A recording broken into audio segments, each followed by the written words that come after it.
Students, विद्यार्थियों, मैं रमेश कुमार तिवारी, प्रवक्ता श्रीवर्णी जैन इंटर कॉलेज ललितपुर, आज आपके लिए ले आए हैं मात्रिक छंद प्रकरण। हम आशा करते हैं कि आप इस प्रकरण को सीखने के लिए पूरी तरह से तैयार बैठे होंगे। विद्यार्थियों, हिंदी विषय में छंद एक महत्वपूर्ण प्रकरण है जो हर परीक्षा में हमें अच्छे नंबर देके जाता है। आप लोग इसे याद करते हो, लेकिन मात्राओं की गणना कुछ इस तरह से होती है कि आप अक्सर जो है इन मात्रिक छंदों को भूल जाते हो। इनकी परिभाषा को आप रटते हो और परिभाषा को आप भूल जाते हो, उदाहरण को आप लोग रटते हो और उदाहरण भूल जाते हो। इसलिए हम आप लोगों को एक ऐसा तरीका आज समझाने जा रहे हैं जिससे आप अच्छे तरीके से इनकी परिभाषाओं को याद कर लोगे तो ये कभी भी नहीं भूलेंगे। और वह तरीका है कविता। कविता जब हमें याद हो जाती है तो कविता हमसे कभी भी नहीं भूलती। इसलिए आज हम एक ऐसे तरीके से आपको इस छंद को सिखा रहे हैं कि जो छंद होगा उसी छंद में हम आपको उसकी परिभाषा और उसका उदाहरण बताएंगे। जैसे दोहा छंद है तो दोहे छंद की परिभाषा हम आपको दोहे छंद में सिखा के जाएंगे। चौपाई छंद है तो चौपाई छंद में उसकी परिभाषा हम आपको सिखा के जाएंगे। कुंडलिया छंद है, बरवे छंद है, जो भी छंद है हम आपको उसकी परिभाषा आपको सिखा के जाएंगे। इंटरमीडिएट हिंदी की परीक्षाओं में दोहा, चौपाई, सोरठा, रोला, कुंडलिया, बरवे, गीतिका, हरिगीतिका, ये सारे छंद आपके मात्रिक छंद आपके सिलेबस में हैं। और आपसे यह पूछा जाता है कि निम्नलिखित में से किसी एक छंद का परिभाषा देते हुए उसके उदाहरण दीजिए। बस आप परिभाषा दीजिए और उदाहरण दीजिए, आपके 2 नंबर पूरे हो जाते हैं और बहुत ही आसानी से आपको 2 नंबर प्राप्त हो जाते हैं। इसलिए छात्रों, इस तरीके को जो हम आपको आज बताने जा रहे हैं इसको बहुत ही ध्यान से सीखिएगा और अपने नोटबुक पर नोट भी करते जाइएगा, जिससे आपको यह परिभाषाएं कभी भी ना भूलें। तो आओ सीखें छंद में अलंकार रस छंद, पढ़ने में भी मन लगे, होए भूलना बंद। सबसे पहले हम आपको मात्राओं की गणना सिखाना चाहते हैं कि हम मात्राएं किस तरह से गिनते हैं, उनकी गणना का नियम क्या है। पहले हम इसको सीख लेते हैं, उसके बाद हमें छंदों को सीखना हमारे लिए बहुत ही आसान हो जाएगा। तो सबसे पहले हम मात्राओं की गणना का नियम सीखते हैं। विद्यार्थियों, सबसे पहले हम मात्रा गणना के नियम को सीख लेते हैं। स्वर 2 प्रकार के होते हैं, एक ह्रस्व स्वर और एक दीर्घ स्वर। ह्रस्व स्वर जिनके उच्चारण में हमें कम समय लगता है और दीर्घ स्वर जिनके उच्चारण में हमें दुगना या अधिक समय लगता है। आ, ई, उ और री, ये 4 स्वर जिन्हें हम मूल स्वर कहते हैं, ये ह्रस्व स्वर हैं क्योंकि इनके उच्चारण में कम समय लगता है। इसलिए जब हम छंदों में इनकी मात्राओं को गिनते हैं तो एक मात्रा गिनते हैं और इसे आई के आकार से या 1 से हम प्रदर्शित करते हैं।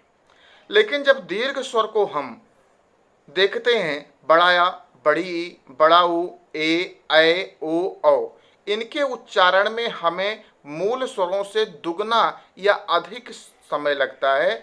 इसलिए इनको जो है इनकी मात्राएं हम 2 गिनते हैं और उसे यस के आकार से प्रदर्शित करते हैं। कहने का मतलब है जहां आई या 1 की आकृति बनी हुई है वहां पर 1 मात्रा गिनेंगे और जहां पर यस की आकृति बनी हुई है वहां पर 2 मात्राएं गिनेंगे। मात्रा 1 या 2 ये मूल स्वर और संयुक्त स्वरों पर निर्भर करती है, क्योंकि ये मूल स्वर आ, ई, उ, री हैं। जब छोटा या और छोटा या ये दोनों आपस में मिलते हैं तो दीर्घ स्वर संधि से बड़ा आ हो जाता है। जब छोटी ई और छोटी ई ये दोनों आपस में मिलते हैं तो दीर्घ स्वर संधि से ये बड़ी ई हो जाती हैं। छोटा ऊ और छोटा ऊ ये जब आपस में मिलते हैं तो दीर्घ स्वर संधि से बड़ा ऊ हो जाते हैं। और री जब ये दोनों आपस में मिलते हैं तो दीर्घ स्वर संधि से दीर्घ री हो जाता है। इसलिए चूंकि ये दो स्वरों से मिलकर बने हुए हैं, समान स्वरों से मिलकर बने हुए हैं, इसलिए मूल स्वर की अपेक्षा इनको उच्चारण में हमें दुगना समय देना पड़ता है, इसलिए इनकी मात्राएं दो गिनी जाती हैं। इसके अतिरिक्त जब आ और ई आपस में मिलते हैं तो आ और ई के आपस में मिलने से ए बनता है। आ और उ जब आपस में मिलते हैं तो ओ बनते हैं। एक गुण स्वर संधि है। आ धन ई बराबर ए, आ धन ओ बराबर ओ। इसी प्रकार आ धन ए बराबर ए, आ धन ओ बराबर औ होता है। ये वृद्धि स्वर संधि से होता है, इसलिए ये भी संयुक्त स्वर हैं और दो अलग अलग स्वरों के मिलने से बने हैं, इसलिए इनके भी उच्चारण में दुगना समय लगता है, इसलिए इनकी भी मात्राएं दो गिनते हैं। इसके अतिरिक्त कुछ और नियम है। अंक की मात्रा और अह, यहाँ पर हम दो मात्राएं गिनते हैं। अनुस्वार में हम दो मात्राएं गिनते हैं। कोई संयुक्त व्यंजन आया है, जैसे युक्त, यहाँ पर आधा का और ता मिला हुआ है, तो इसके पहले छोटा यू, यहाँ पे छोटा ऊ की मात्रा है, यद्यपि ह्रस्व है, लेकिन फिर भी हम इसके पहले के आधा का को जोड़कर इसे हम दीर्घ मात्रा यहाँ पर गिनते हैं। तो संयुक्त व्यंजन के पहले अगर ह्रस्व स्वर या ह्रस्व व्यंजन, ह्रस्व मात्रा वाला व्यंजन आया हुआ है तो उसकी मात्राएं दीर्घ हो जाती हैं। इसके अतिरिक्त किसी भी कविता को पढ़ने में अगर हमें कम समय देते हैं, यद्यपि वो दीर्घ मात्रा वाला है, तब हम वहाँ पर एक मात्रा गिनते हैं, और अधिक समय देते हैं तो वहाँ पर हम दो मात्राएं गिनते हैं। इसलिए उच्चारण में, जिनके उच्चारण में कम समय लगता है वहाँ पर एक मात्रा होती है, और जिनके उच्चारण में अधिक समय लगता है उनकी दो मात्रा होती है। आ ई उ री और चंद्र बिंदु, इनकी एक मात्रा होती है। बड़ा या, बड़ी ई, बड़ा उ, ए, ओ, औ। अंक, अनुस्वार और अह, इनकी दो मात्रा गिनते हैं। संयुक्त व्यंजन के पहले का ह्रस्व स्वर या ह्रस्व व्यंजन की हम दो मात्रा गिनते हैं। बस यही इतने से नियम हैं। अगर इन नियमों को आप लोग अच्छे तरीके से सीख लेते हो, समझ लेते हो, तो मात्राएं गिनने में आपको किसी प्रकार की परेशानी नहीं होगी।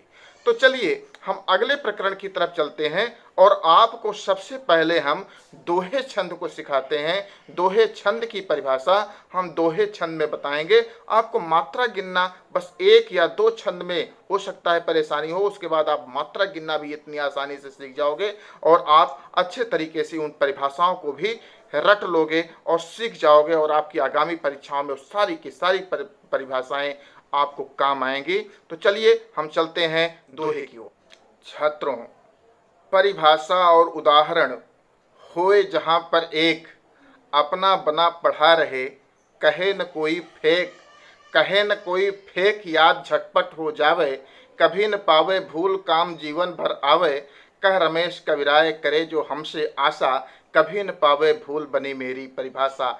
इसी कुंडलिया के साथ हम आपको दोहा छंद की परिभाषा सिखा रहे हैं। दोहे छंद में आप पढ़िए, आपको अच्छे तरीके से याद हो जाएगा, और दोहे की पूरी परिभाषा आप लोग इस छोटे से दोहे के दो छंदों में आप अच्छी तरीके से याद कर ले जाओगे। दोहा ऐसे जानिए आधा शम का होए, एक 3 13 सरय दूजे 11 होए, सम चरणों के अंत में गुरुलघु आवे जान, पर विषमा के आदि में झगड़ा कबहु न आन। दोहा ऐसे जानिए आधा सम का होए। देखो, दोहे से ही जो इसकी परिभाषा आप सीख जाओ। दोहा आधा सम का होए मतलब दोहा अर्ध सम मात्रिक छंद है। दोहा कैसा छंद है? अर्ध। छंद तीन प्रकार के होते हैं, सममात्रिक, अर्ध सममात्रिक और विषम मात्रिक। विषय मात्रिक जैसे छप्पय और कुंडलिया, ये 6 चरणों के होते हैं, लेकिन सममात्रिक और अर्ध सममात्रिक ये 4-4 चरणों के छंद होते हैं।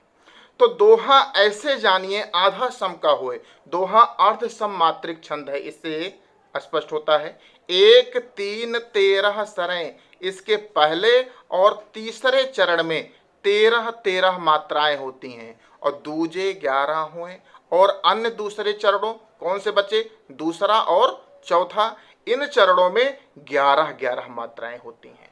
सम चरणों के अंत में गुरु लघु आवे जान। सम चरणों के अंत में गुरु मतलब दीर्घ मात्रा और फिर लघु मात्राओं का क्रम आता है, जान लीजिए।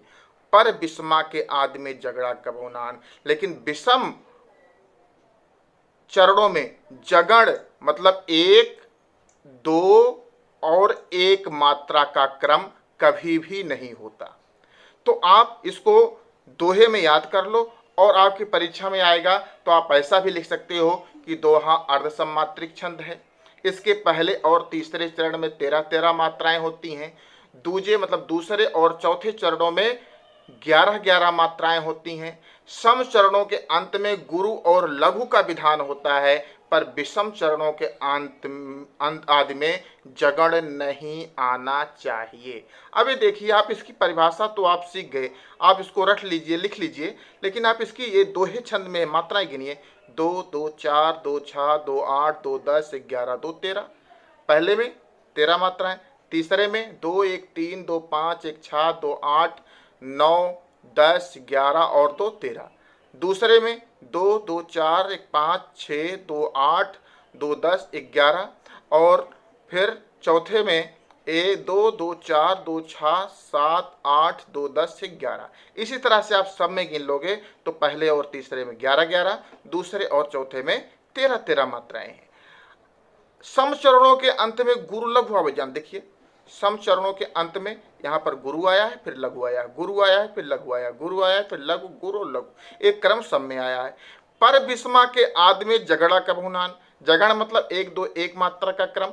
विषम चरणों के आदि में 1, 2, 1 मात्रा का क्रम कभी नहीं आएगा। देखिए, यहाँ नहीं आया है, यहाँ भी नहीं आया है, यहाँ 1 मात्रा क्रम है, यहाँ 1 मात्रा का क्रम है, लेकिन 1, 2, 1 मात्रा का क्रम कहीं नहीं है। इसलिए ये दोहे की अच्छी परिभाषा है। इसको आप बड़े आसानी से रट लेंगे और आपके हमेशा हर परीक्षा में काम आएगा। दोहा ऐसे जानिए आधा सम का होए, 1, 3, 13 सरें दूजे 11 हुए। सम चरणों के अंत में गुरु लघु आवे जान, पर विषमा के आदि में झगड़ा कबहु न आन। इस प्रकार से ये दोहे की अच्छी परिभाषा है। आप इसको बहुत ही आसानी से याद कर सकते हैं। अब चलिए इसका एक अच्छा सा हम उदाहरण भी देख लेते हैं कि उन उदाहरणों में इन मात्राओं का, इन नियमों का किस प्रकार से पालन किया जा रहा है। देखिए, बिहारी लाल जी का बहुत अच्छा उदाहरण है। मेरी भव बाधा हरो राधा नागरी सोई, जा तन की झाई परै श्याम हरित दुति होई। चलिए पहले हम इसकी मात्राओं को गिनते हैं। 2, 2, 4, 5, 6, 6, 2, 8, 2, 10, 11, 2, 13। यहाँ पर 2, 2, 4, 2, 6, 7, 8, 2, 10, 11 मतलब 13 और 11। फिर 2, 1, 3, 1, 4, 2, 6, 2, 8, 2, 10, 11, 2, 13 और इसी प्रकार से यहाँ पर भी कुल कितनी है? 11 है। 11, 13 और 11 मात्राओं का क्रम ये हमें भिड़ गया। सम चरणों के अंत में गुरु लघु आवे जान। देखो, सम चरणों के अंत में गुरु आया है, लघु आया है, गुरु आया और लघु आया है। पर विषमा के आदि में झगड़ा कबहु न आन। देखिए, झगड़ मतलब 1, 2, 1 मात्रा का क्रम। देखिए 2, 2, 1 है, 2, 1, 1 है, लेकिन 1, 2, 1 नहीं है। इसलिए एक अच्छा दोहे का उदाहरण है। आप लोग इस दोहे को जूनियर स्तर से पढ़ते आए हो, आसानी से याद हो जाएगा। तो आप एक अच्छी परिभाषा और एक अच्छा उदाहरण। चलिए, अब दोहे का उल्टा छंद होता है सोरठा छंद। उस सोरठे छंद को हम आपको परिभाषा बताते हैं। सोरठे के ही छंद में आपको आसानी से परिभाषा पढ़ेंगे और सोरठा छंद क्या होता है आपको आसानी से याद भी हो जाएगा। प्रिय छात्रों, अब आप सोरठा छंद की परिभाषा सीखिए। सोरठे के ही छंद में सोरठ ऐसे मान 1, 3, 11 नयन, विषमा गुरु लघु आन, सम चरणा 13 शयन। दोहा उल्टा सोरठा। आप ये ध्यान रखिए, दोहा उल्टा सोरठा, दोहे का उल्टा सोरठा होता है। दोहे में 13 और 11 मात्राओं का, पहले में 13, तीसरे में 13, दूसरे में 11 और चौथे में 11 होता था। सोरठे में इसका उल्टा हो गया, पहले में और तीसरे में 11-11, दूसरे और चौथे में 13-13। तो सोरठ ऐसे मान 1, 3, 11 नयन। इसके पहले और तीसरे चरण में 11 नयन मतलब 11-11 मात्राएं होती हैं। विषमा गुरु लघुआन, देखिए दोहे के सम में गुरु लघु आता था, वही उसका उल्टा हो गया। अब इसके विषम चरणों के अंत में गुरु लघु आने लगा। और सम चरणा 13 सैन, सम चरणों में 13 मात्राएं होती हैं।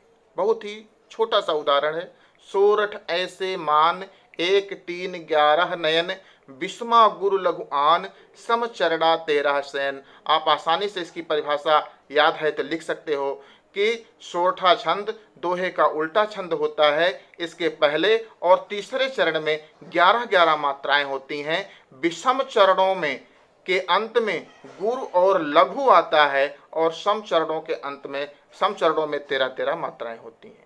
तो सोरठ ऐसे मान, 1 3 11 नयन, विषमा गुरु लघु आन, सम चरणा 13 सैन। छोटा सा दोहा है, इस छोटा सा सोरठा है। इस सोरठे में ही आपको इसका उदाहरण भी छिपा हुआ है। आप गिन सकते हो मात्रा 2 1 3 1 4 2 6 2 8 2 10 1 11।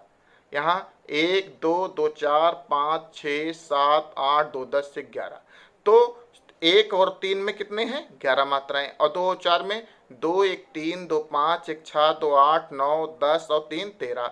यहाँ पर देख लीजिए 1 2 3 4 2 6 2 8 और 2 10 और 3 13। और सम चरणों के अंत में दोहे में 2 1 होता था, यहाँ विषम चरणों के अंत में 2 1 मात्राओं का क्रम है। इसलिए सोरठ दोहे का उल्टा छंद है। इसके पहले और तीसरे चरण में 11, दूसरे और चौथे चरण में 13 मात्राएं होती हैं। विषम चरणों के अंत में गुरु लघु का विधान होता है। चलिए हम अब इसका एक अच्छा सा उदाहरण भी देख लेते हैं। तुलसीदास जी का एक सुंदर सा उदाहरण है। सुनत सुमंगल बैन, मन प्रमोद तन पुलक भर, शरद सरोरुह नयन, तुलसी भरे स्नेह जल। ये सोरठा छंद तुलसीदास जी द्वारा लिखा गया है। सुनत सुमंगल बैन, देखिए 2 1 मात्रा का क्रम, 2 1 मात्रा का क्रम अंत में आया है विषम चरणों के। और यहाँ पर 11 मात्राएं हैं। 1 2 3 4 अंक की मात्रा में 2 4 2 6 7 8 2 10 और 1 11। और इधर गिन लीजिए 1 2 1 2 3 3 2 5 6 7 8 9 10 11 और 2 13।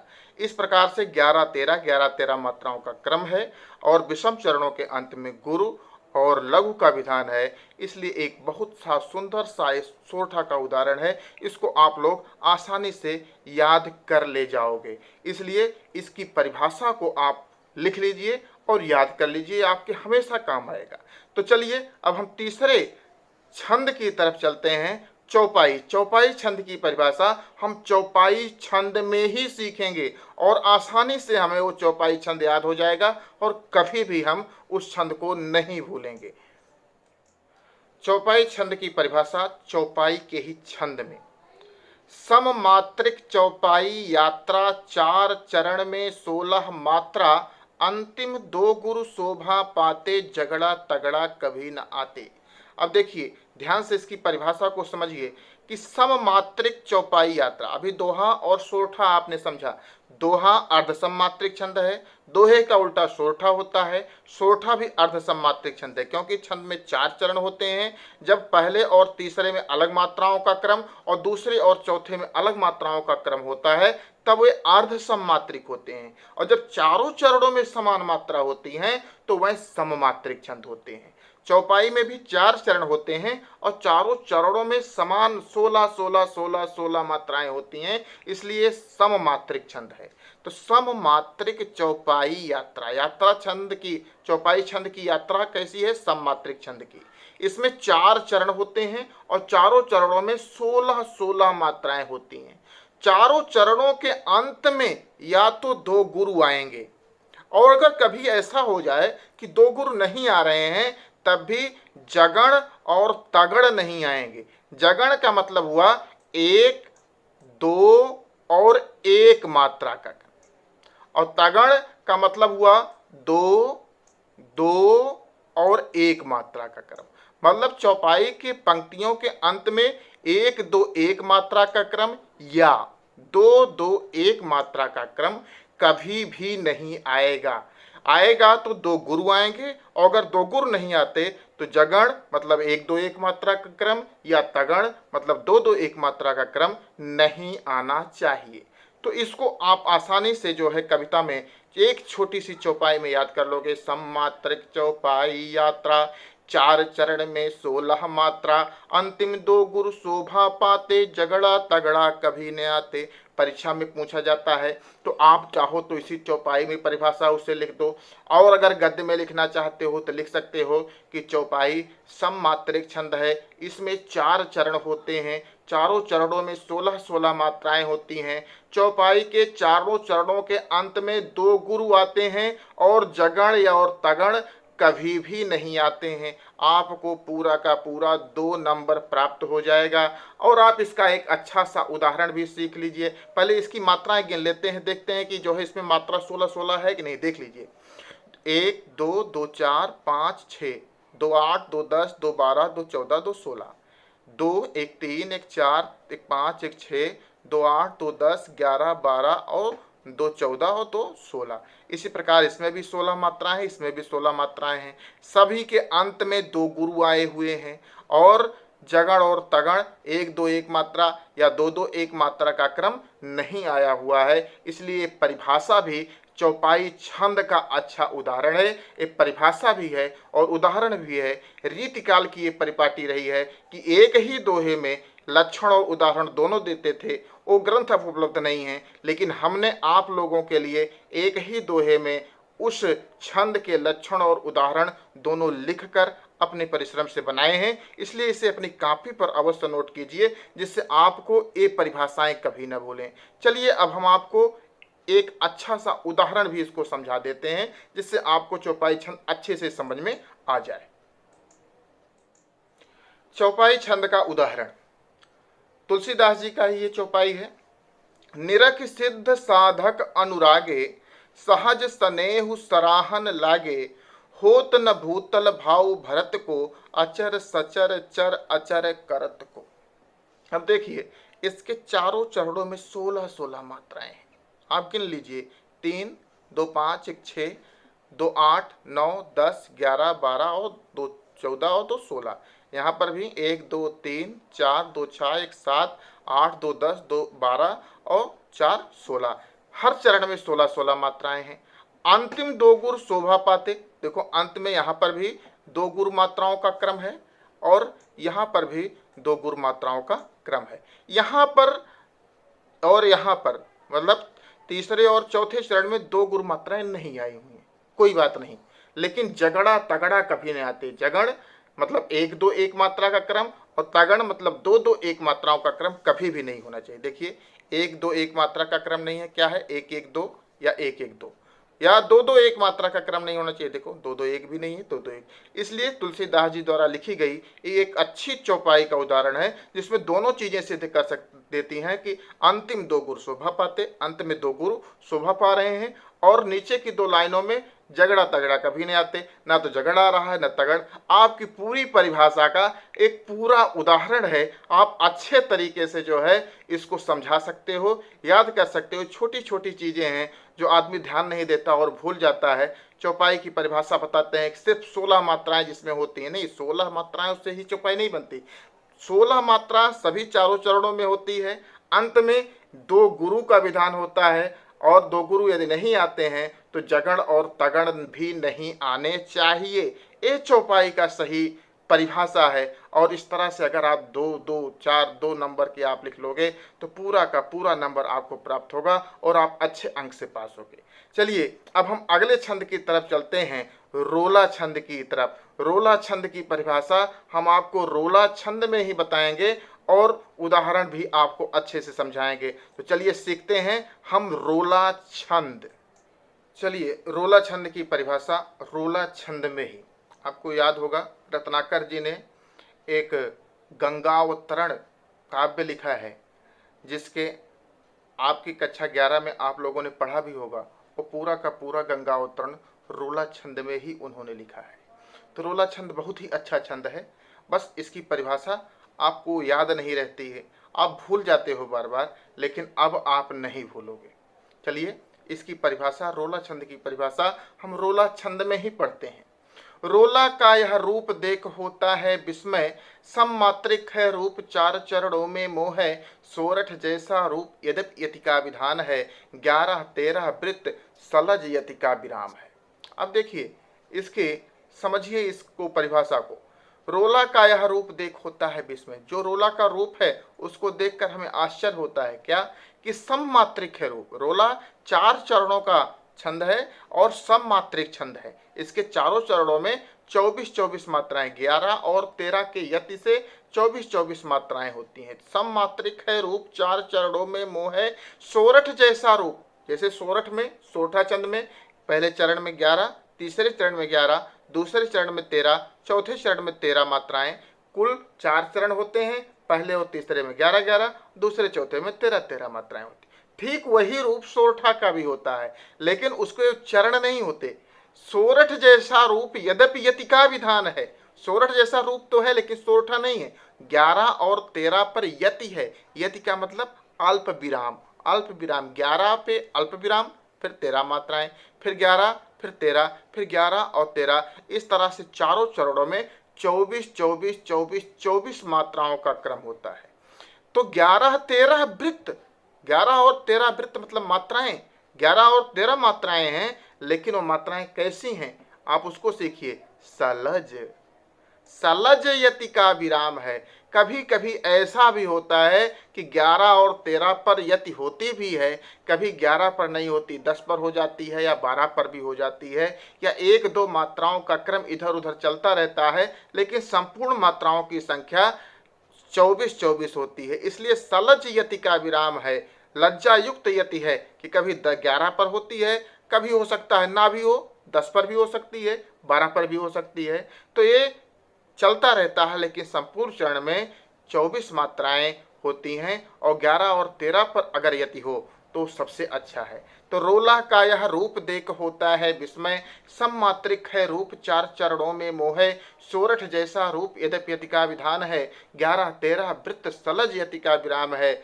बहुत ही सुंदर परिभाषा है कि रोला एक सममात्रिक छंद है जिसके 4 चरण होते हैं, प्रत्येक चरण में 24-24 मात्राएं होती हैं, 11 और 13 मात्राओं पर प्रत्येक चरण में यति होती है, किंतु इस नियम का कभी पालन होता भी है और कभी नहीं भी होता है, इसलिए सलज यति होती है।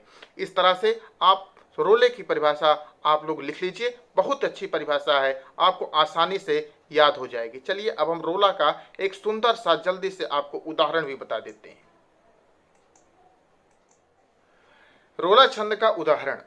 जीती जाती हुई जिन्होंने भारत बाजी, निज बल से मलमेट विधर्मी मुगल कुराजी, जिनके आगे ठहर सके जंगी न जहाजी, हैं ये वही प्रसिद्ध छत्रपति भूप शिवाजी।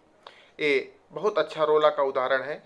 देखिए 2 2 4 2 6 2 8 1 9 2 11, 11 मात्रा पर यति है, फिर 1 2 3 2 5 2 7 8 9 2 11 2 13, 13 मात्राएं इधर हैं। 11 और 13 मात्राओं के क्रम से कुल 24 मात्राएं हैं। यहाँ पर भी 1 2 3 4 2 6 7 8 2 10 11, और फिर इधर 1 2 2 4 1 5 5 6 7 8 9 2 11 2 13। इसी प्रकार से चारों चरणों में 11 और 13 मात्राओं का क्रम है और कुल 24 मात्राएं हैं। चारों चरणों में 24-24 मात्राएं, इसलिए ये सममात्रिक छंद है। रोला एक सममात्रिक छंद है जिसके 4 चरण होते हैं, चारों चरणों में 24-24 मात्राएं होती हैं, और सब में 11 और 13 मात्रा पर यति का विधान होता है, किंतु कभी कभी इस नियम का पालन नहीं भी होता है। ये आपका अच्छा उदाहरण है, आप इसको याद कर लीजिए,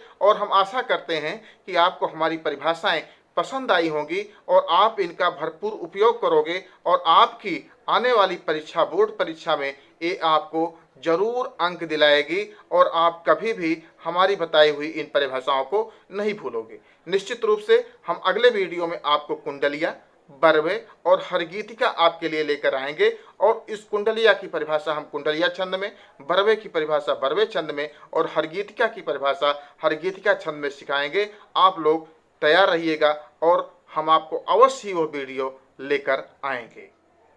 धन्यवाद।